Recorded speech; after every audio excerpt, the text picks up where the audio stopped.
O ne, spet se je posušil kruh.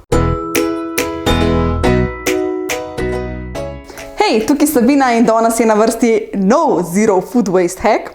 In sicer, a se vam kdaj zgodi, da se vam kruh posuši? Se pravi, je toliko trd, da ga komi prerežeš. Ne da se ga, dejansko se ga ne da. Kakšen je moj trik?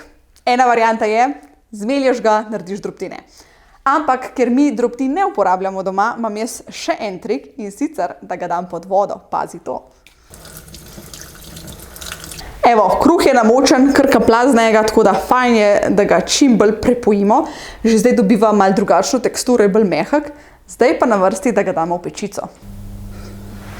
V pečico ga daš na 200 stopinj za 10-15 minut in kruh bo tak osvežen.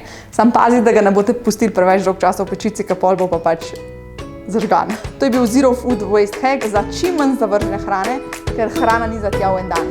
Se gledamo naslednjič, čim več boste vzun, pa se imejte fajn. Čau, čau!